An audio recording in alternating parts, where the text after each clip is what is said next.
Welcome to Future Left Podcast. Here we talk about all things future, technology, climate change, all that stuff. I'm Adam Simpson. My co-host Casey Rogers not with us today, but joining us instead are Future Left co-founders Justine Khanzadian. Justine, how are you?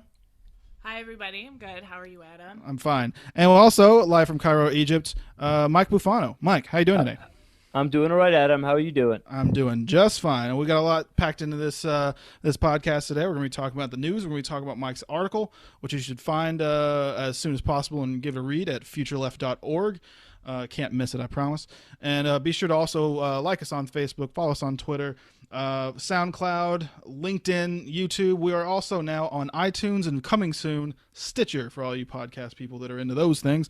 But beyond that, we're going to go ahead and get started, and we're going to jump right into the Bleeding Edge News. Bleeding Edge Newsletter, as you all probably know, is our bi-weekly newsletter that has stories we think you should know, stories important for the future, and we're just going to highlight some of the ones we thought were big. So, Justine, why don't you start us off? So I wanted to talk a little about the technology section, the Hyperloop technology. Elon Musk. Yeah, I know your man crush. That I have a poster of him on my wall. Adam has a man crush on Elon Musk. I have a tattoo of him on my lower back. I did find this technology very interesting as we move towards high speed transportation. You know, you're going to have to do feasibility studies, environmental studies. It's going to be a process getting this thing big and rambunctious and ready for prime time.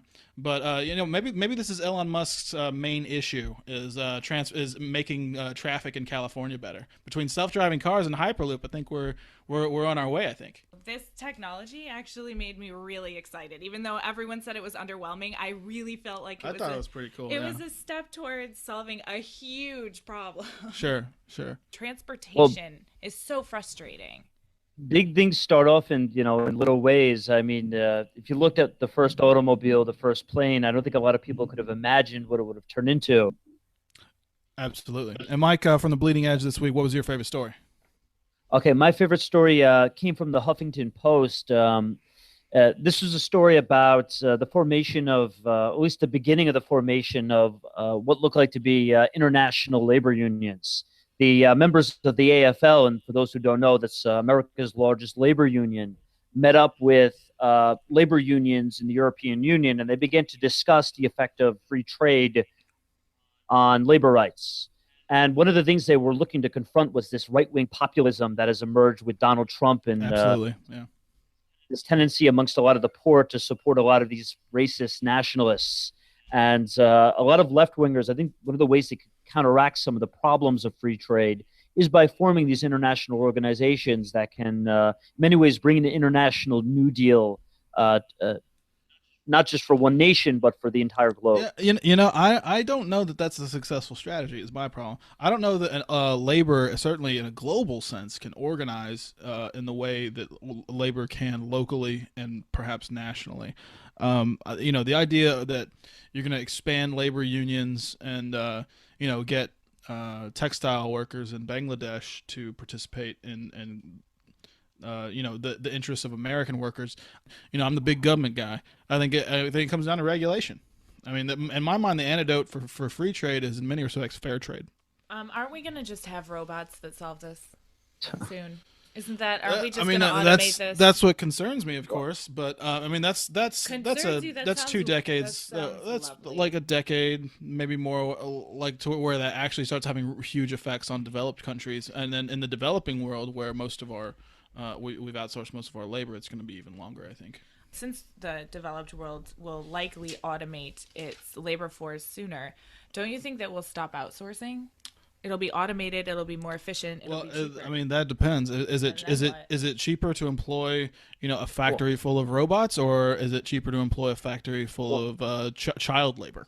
Well, from what I understand, Apple, which used to have most of its factories in China, they've recently moved most of them back to the United States. I could be wrong on this, but I remember reading an article about this. It's my understanding that they've moved quite a bit of their production line to the United States. There's still a lot of raw materials problems and some specific parts that have production issues in their labor chain. But it's my understanding that Apple has, credit where credit is due, started moving them back to the United States, if only to escape criticism from people like me that they're employing what amounts to near slave labor. Plus, what's interesting with China, this has really gone under the radar in the last couple of years. There's been this growing protest movement amongst labor activists in both in the countryside and many cities throughout the country. And it'll be interesting to see how this affects China's economic growth in the future.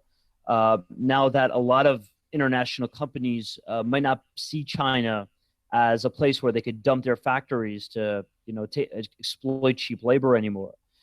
But Mike, as a communist nation, aren't they very friendly to their workers? I guess that's the kind of irony. I mean, they still call themselves the Chinese Communist Party. They still hang pictures of Mao Zedong, throughout political institutions throughout the country. Yet 20% of the party consists of people who are avowed capitalists. I think I think at this point we can just say that China's no longer communist. After the development of Alibaba, their form of their Amazon, I guess. Yeah, but I think there's a difference between state capitalism and capitalism. Like China is competing, and they have all the trappings of capitalism, but their economy, if I'm not mistaken, is dominated mostly by the state.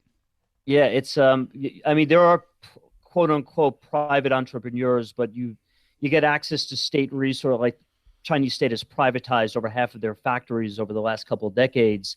It's cronies connected with the regime that generally get access to the state-owned property, and they get special subsidies, special kickbacks that enable them to stay in business.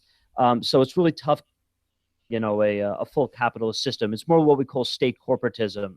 That's where the state determines which private businesses can be in business and which can't. My favorite story of the week, was all about Uber and the problems they've been facing. They left Austin. They and Lyft, another great example of organized capital, not organized labor.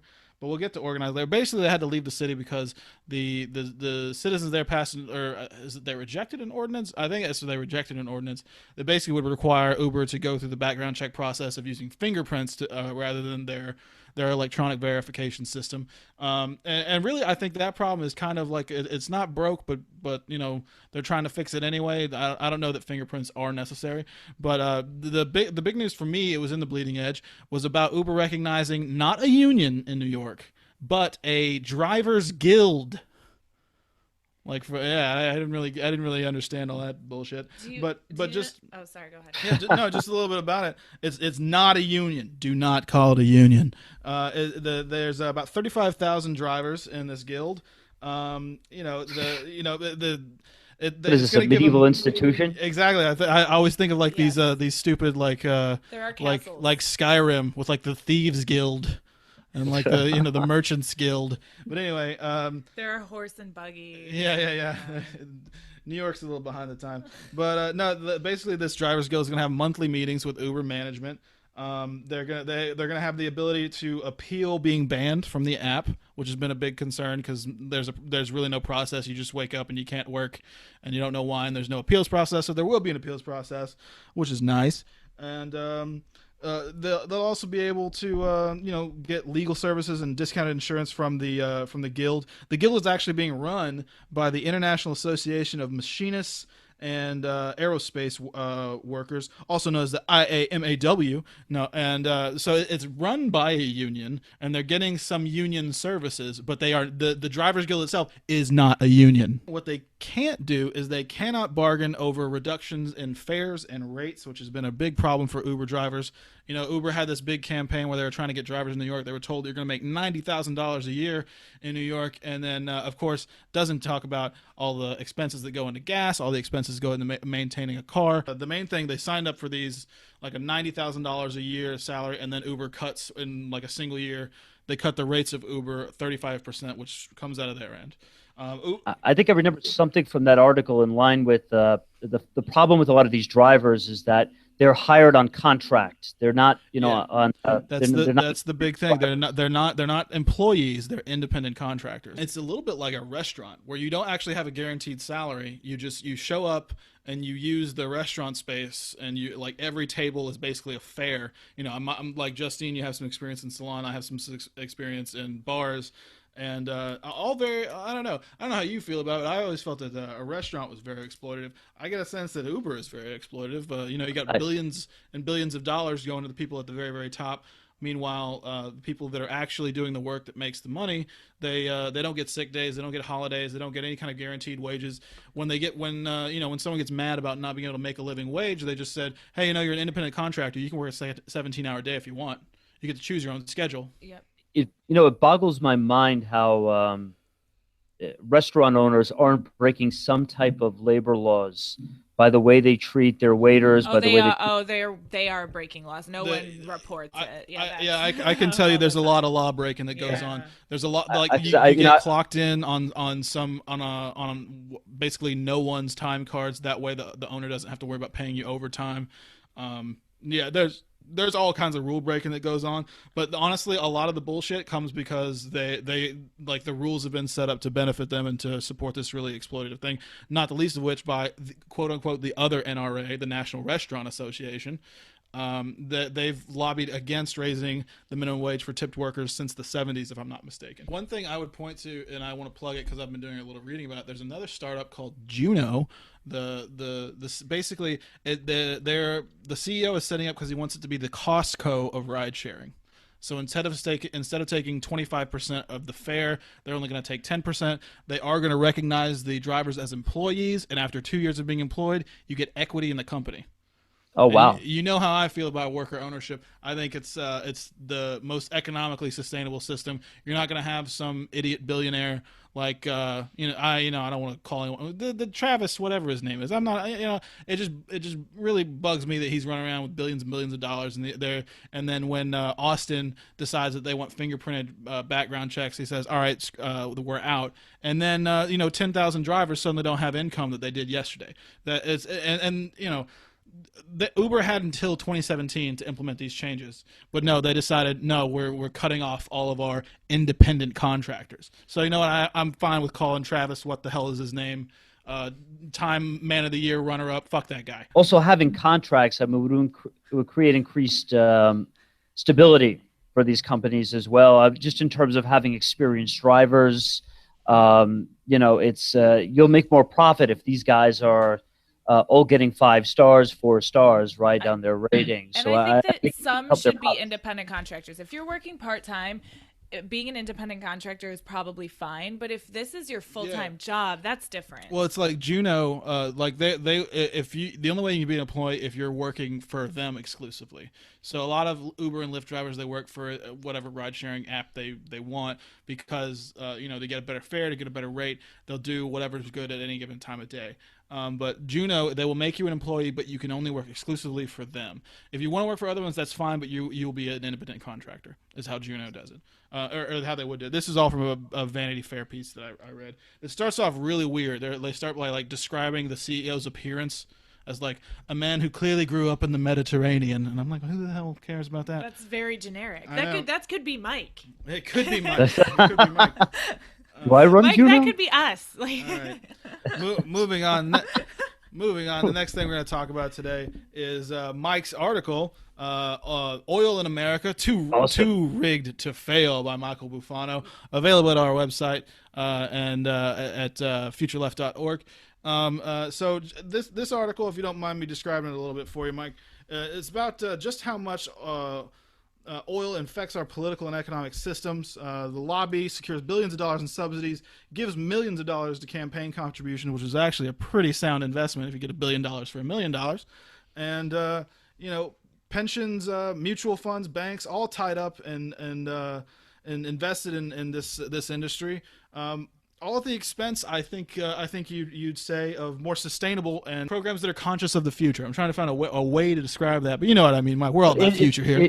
It blocks the way for energy reform, essentially. I mean, look, I have nothing necessarily against, what oil has done historically. 60 years ago, you couldn't blame oil companies, the U.S. government, for supporting this industry. We didn't know, A, how dirty it was or the effect it would have on the climate. And back in the 1950s, oil prices were still incredibly low. Populations were nowhere near what they are today.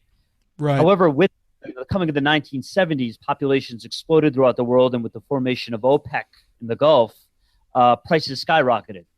And from that point on, the mentality of the government, especially after discovering the effects of global warming, should have been, okay, we have to start transitioning our economy towards renewable energies, especially since we might only have 25, 50 years of oil left on the planet. We can't be sure that exact number for a variety of reasons. You're talking about the history of oil.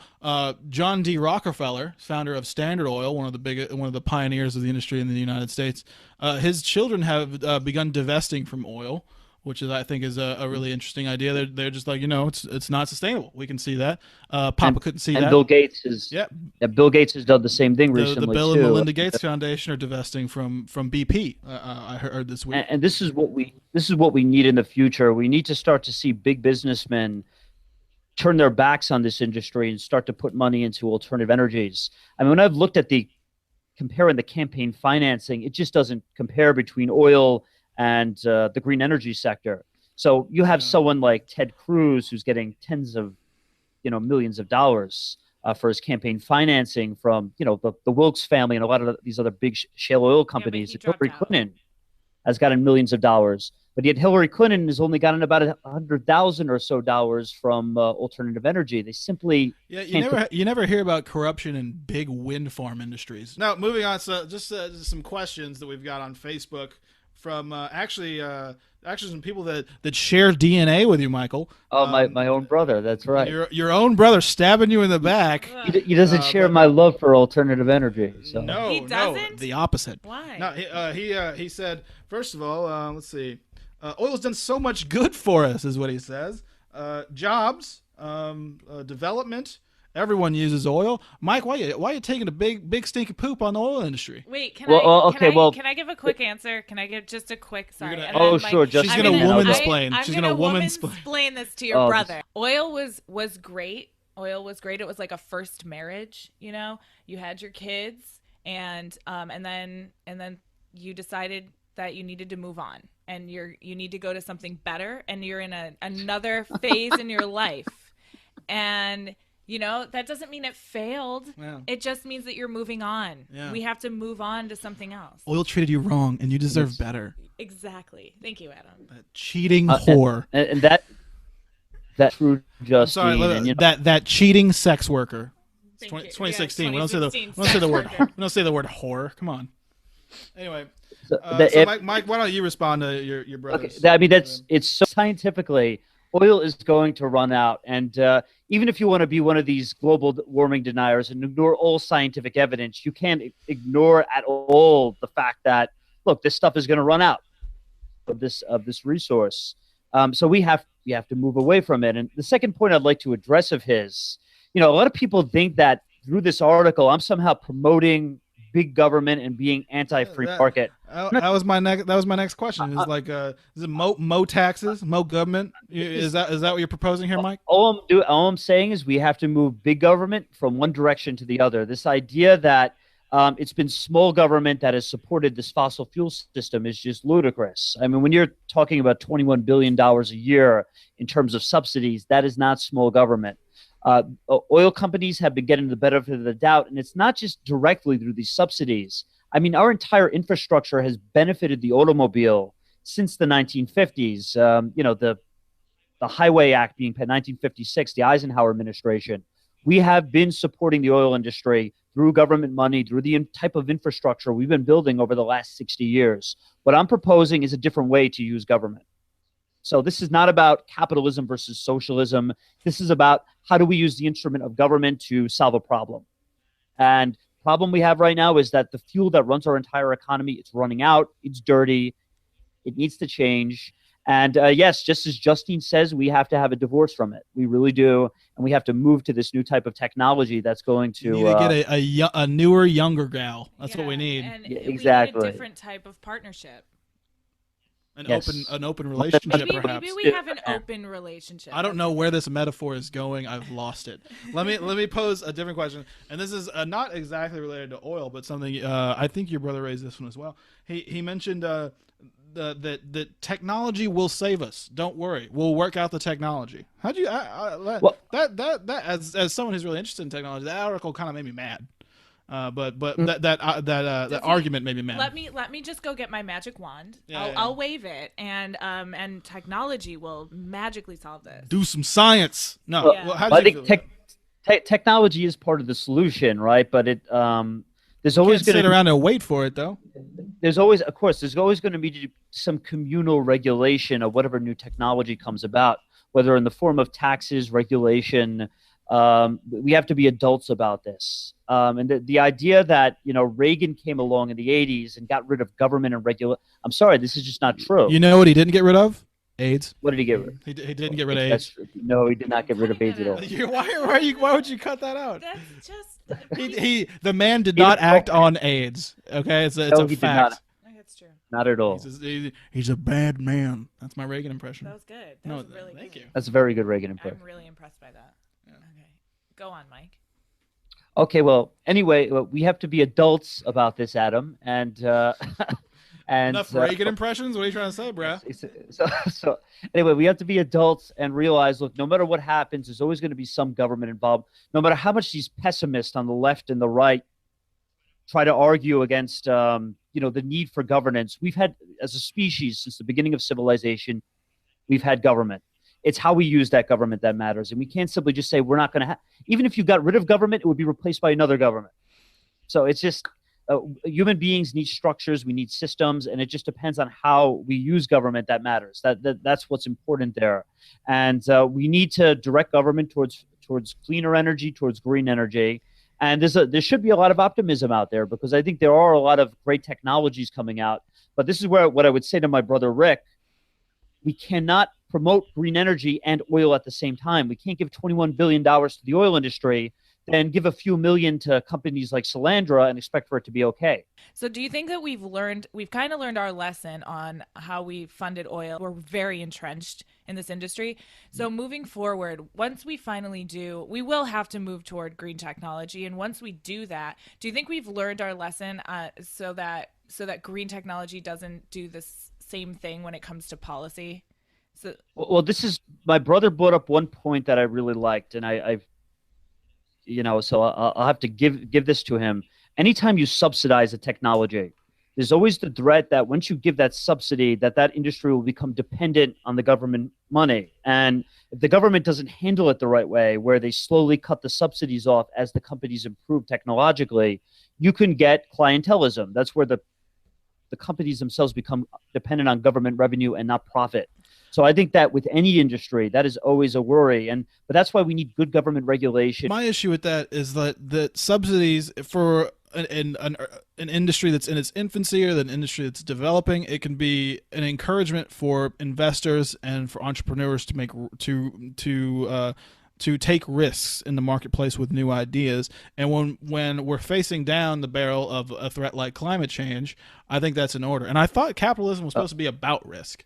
You know what I mean? Mm-hmm. It's supposed to encourage people to take risks for rewards. And another element of this libertarian strain is that you cut all social programming. But in my mind, if you have a decent social safety net where failure in the marketplace means it's uncomfortable, it's not a catastrophe, is what I'm trying to say. This is how you encourage investment and entrepreneurship. I would think. Maybe I'm like Mike said. I'm a dirty leftist, so maybe I'm wrong. Historically, we don't want the same thing to happen that happened during the Great Depression, right? So I think if we look back, we can move forward without making the same mistakes. People are worried that moving towards green technology is putting so many people out of work. And it's like, I understand that people will probably lose their jobs, and that will be something that we have to put into we will have to have a social safety net for these people, because they are probably going to be out of work for something that isn't necessarily their fault.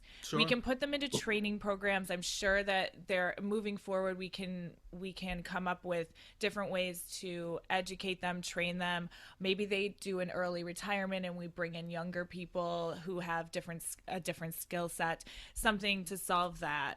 Well, first, I think that the transition and the big projects that we'd have to pursue to get to a greener economy are going to employ a lot of people, and maybe a lot in the short term, a little in the long run, maybe. But hopefully in the long run, all this work will be done by robots. That's my whole thing. But in all seriousness, a transition to a greener economy will create a lot of jobs, and it'll take new skills, and it will take investing in our workers, which in my mind, that's a good thing.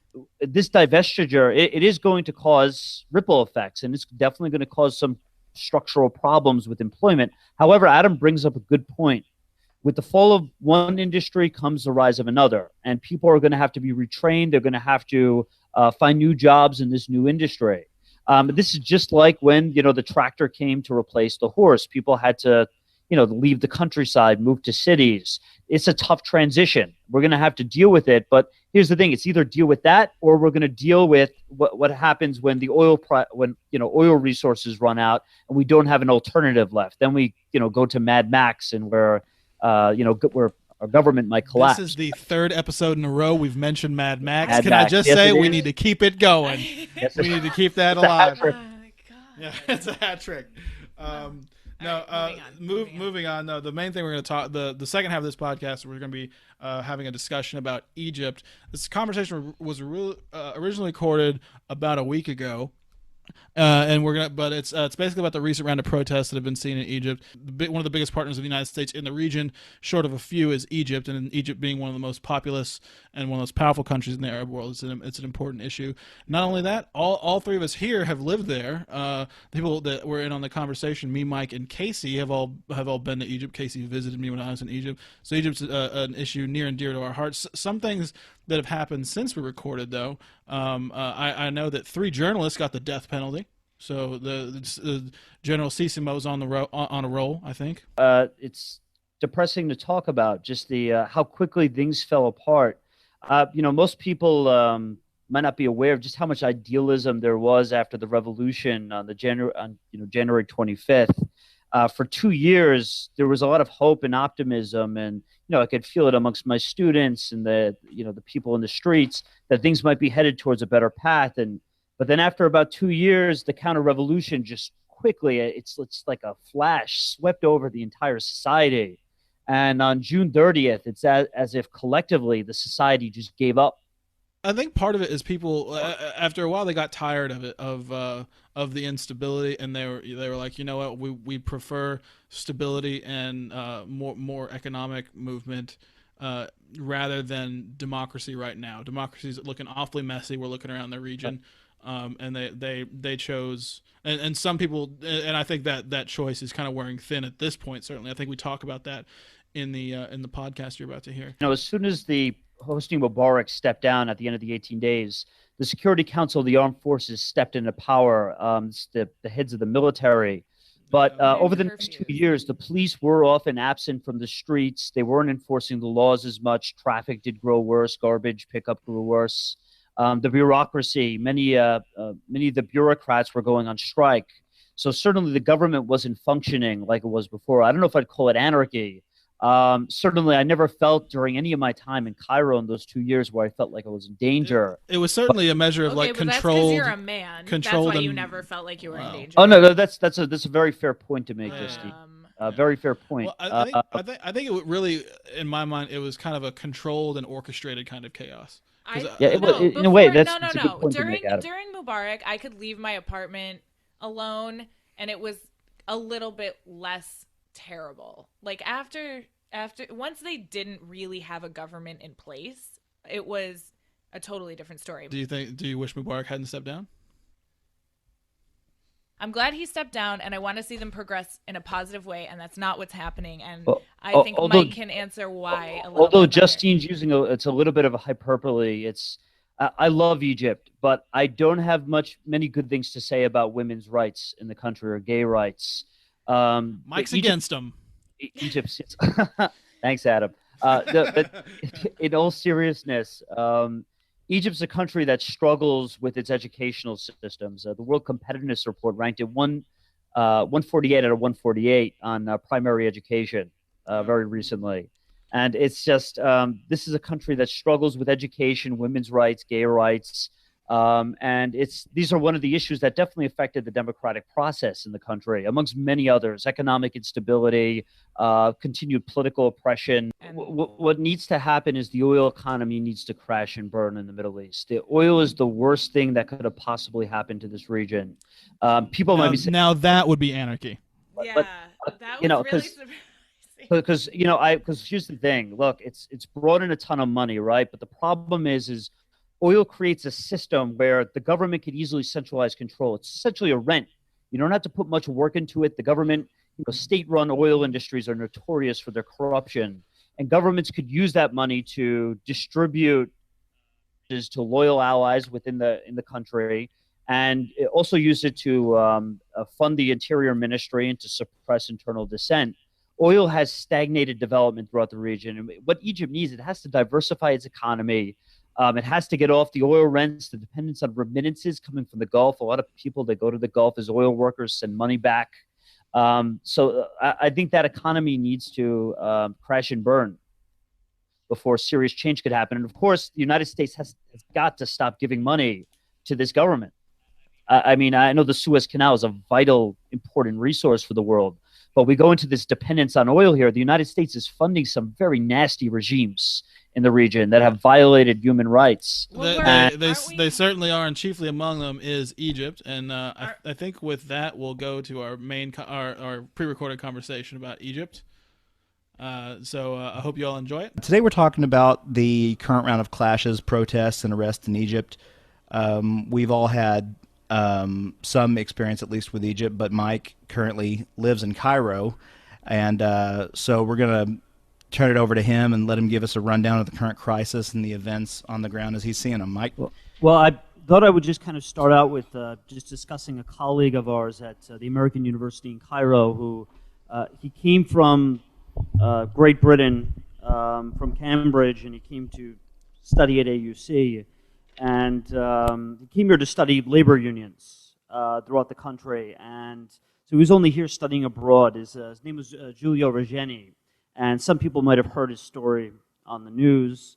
What happened was on the 25th of January, on the anniversary of the revolution, he decided to go out to the downtown area to meet a union activist. He took the metro, and when he went to downtown, he unfortunately got picked up by a member of the security forces. And when they detained him, they tortured him to get information out of him. The Egyptian government tried to cover it up numerous ways. First, they tried to claim that this guy was a homosexual and that he was sleeping with someone else and he ended up getting killed. Then the Egyptian government tried to claim that 5 guys dressed up as security officers, they were pretending to be policemen and that they specialized in kidnapping tourists. The Italian government has not bought any of these excuses. And now I bring up this story for a reason, because this really shocked Europe, and it even shocked many Egyptians, because this happened to a foreigner. But as of right now, there are over 40,000 Egyptians currently sitting in prison who are victims of this authoritarian regime. So that's over 40,000. Thousands have also been killed. Specifically, though, political prisoners. Yes, political prisoners. From the left and the right, not just Islamists, but also liberals.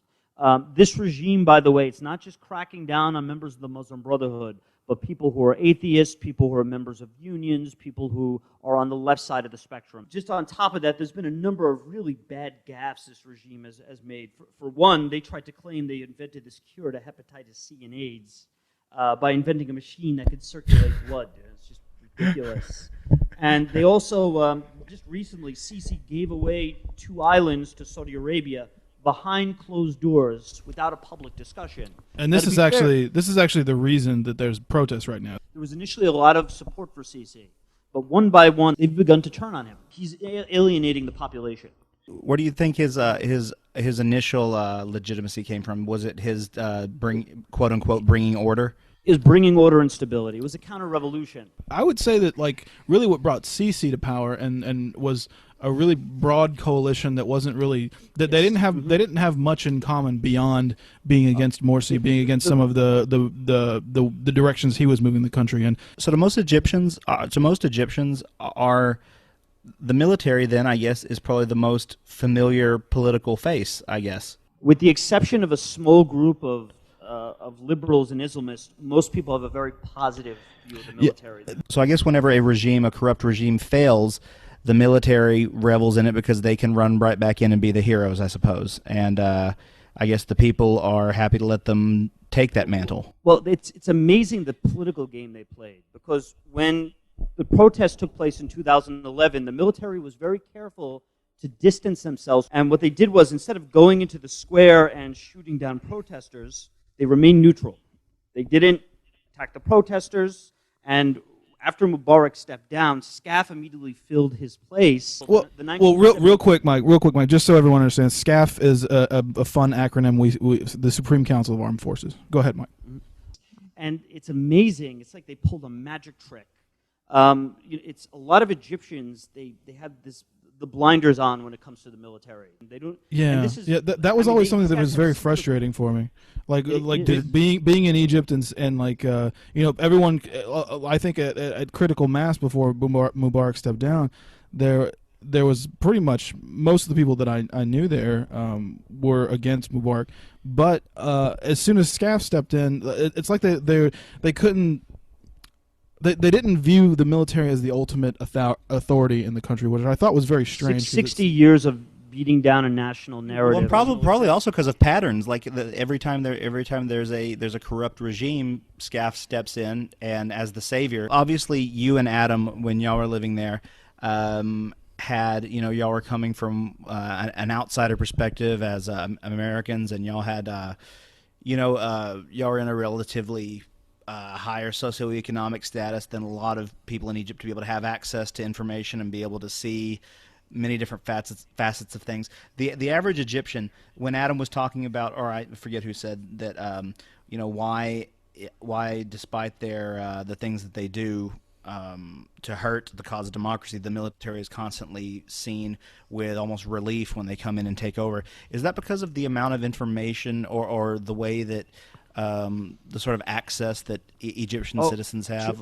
So Casey, the first thing you always do in a coup is you go for the media stations. That's exactly what Egypt did. The Egyptian military did. They immediately put their fists around the media, because if you control information, you control the narrative. What contributes to the generally positive view of the military? Is it willful ignorance, or is it lack of access to different narratives? It's media manipulation. The protests right now are about giving away these islands there's a different narratives being explained here. So apparently these islands, I have it in my notes here, their exact names, because I had never heard of them before. It's Tiran, I think? Tiran and Senefir. Tiran, yeah. So these two islands were occupied by Israel in 1956 and 1982. Apparently, prior to 1950, they were the property.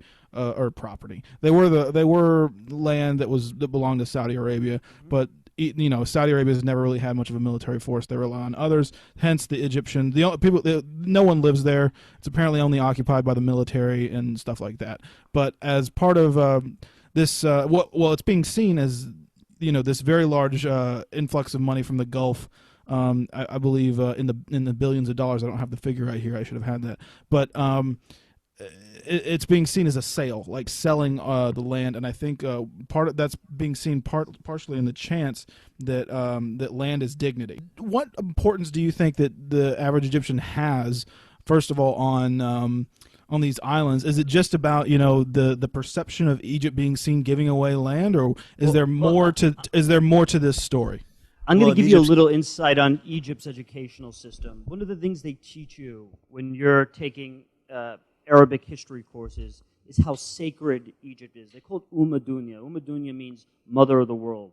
They also use the term Muftaraka Torak, which is the center where everything intersects. This is something that is just, it's a no-no. It's something that you don't do in the country. You can't give away national land like that. Can this Gulf money save Egypt? Is that even a possibility in your mind, Mike? The government right now, it needs to make long-term reforms for the future. It needs to invest in education, industrial development, but they're so tied up in keeping their base of support intact that there's not much money for long-term development. Is the problem complacency or is it cynicism? It's a mixture of the two, because remember, from the part of the population, if the government starts talking about long-term reform, hey, let me tax you more so I could invest in education, well, the population's thinking, well, you haven't done so well in the past. But can you tell me a little bit about Sisi's sort of what his ideological base is? What does he claim to stand for, and what does he actually seem to stand for? Well, there's Sisi on paper and Sisi on reality. In many ways, Sisi shares the ideology that was promoted by Anwar Sadat and Hosni Mubarak. This is the ideology really first made public in 1974 with the October Working Papers, where Anwar Sadat issued his Infitah, which was his claim that Egypt was headed on the path towards democracy and capitalism. There's two huge contradictions with this, though. The Egyptian regime needed to play nice with Saudi Arabia and the Gulf to get those petrodollars, so they also had to promote Islamism at the same time. Right. And on top of this, the regime not really wanting to really let go of their power, although they issued forth elections and privatized a lot of state assets, they fixed those elections to ensure the outcome every time, and whenever they privatized a public business, they always gave it to a crony. So when they privatized a lot of the national steel industry, they gave it to Ahmed Ez, who was a steel mogul connected with the government. So they have never really engaged in that infitah, this opening up to democracy. It's also tethered into that socialist system created by Abdel Nasser in the late 50s and 60s. It's funny with the Egyptian populace. Adam showed me these surveys a couple of years ago. Something like 60% of Egyptians agree with Islamism, 80% agree with the military dictatorship, and 90% are in favor of democracy. It doesn't make sense. People are confused. They don't view the military as being anti-democratic or all of the things that they are. They don't view Islamism as being contrary to democracy either. And that's true of a lot of countries in the Middle East. They don't. Most of the people don't view. Like it's like we have in the United States where someone's like, this is a Christian nation, and people are like, I want to eye roll or whatever. But at the end of the day, everyone that says that still believes in democracy, just like I think most of the people, or a lot of the people. I don't even know if I go as far as say most of the people. That's a wonderful point.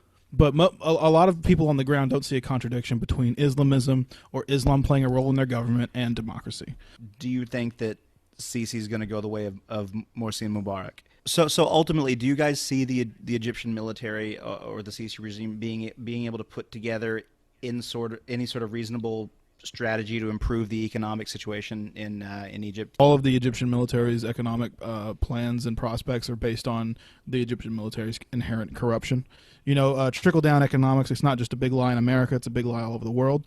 So I'm just going to let that linger. The agreement around April 5th was for the Saudis to get a $21 billion development program, investment program, and I guess this is the reason. I'm always concerned that the Saudis are going to be able to prop up these inherently corrupt institutions like the Egyptian military and the Egyptian government writ large, really, and they're going to be able to sustain these inherently weak governments that need to be reformed, that need to be replaced, and rebuilt from the inside, really, and sustain them in corrupt and unsustainable fashions. But the reason I'm not worried about this $21 billion program is because I don't trust. Maybe the Saudis have this really great idea about how they're going to channel the Egyptians to do something sensible with all this money. I see that going to the same crooked people that it always goes to. Both of you know that I worked for the Atlantic Council, and we have this Middle East Strategy Task Force. One of the big reports with regard to economic development was about tech, actually, written by Christopher Schroeder, and it was basically his idea is that the world is moving toward these digital digital enterprises, and startups and stuff like that. What you have to do is build an economy around these opportunities, because first of all, they're really decentralized. They have the power to lift poor people out of poverty. But what that requires is projects like broadband and or fiber wire. Why even bother with broadband? Set up a fiber wire network. But it also requires a government willing to allocate resources towards reshaping things that way. Absolutely. And the reason why I don't believe they're going to do that is because you'll notice when Mike was talking earlier about the kind of restrictions on information and how they're trying to dominate that through the media. If you really empowered Egyptians with access to the internet, the game is up. They're done. It's not just information, by the way, it's financing. I mean, you look at the banking structure within Egypt. Over 50% of the banks are controlled by the government itself. It's the big public companies are run by the government, and guess who they give out loans to? Well, there's a small group of about 20 individuals that get most of the loans from these banks. Whereas that doesn't seem fair. It's not fair, and you have these thousands of tiny little workshops in these informal communities in the Nile River Valley where these people cannot get access to a loan to save their life. So it's only a restricted few that have access to mortgages, the banking system, to loans. And this is something that has to change. If Egypt wants to develop, the government has to let go of control. They have to start to allow people to actually, the freedom to be able to raise capital, to exchange ideas, and to create their own future. All right. Well, with that, thank you for joining us today at Future Left Podcast. Be sure to follow us on Facebook and Twitter if you liked what you heard. And I don't know why you would. I'm just kidding. Be sure to like and share this podcast with your friends. And visit us at futureleft.org. I think I already said that. Maybe. Who cares? And then we'll see you next week. Bye-bye.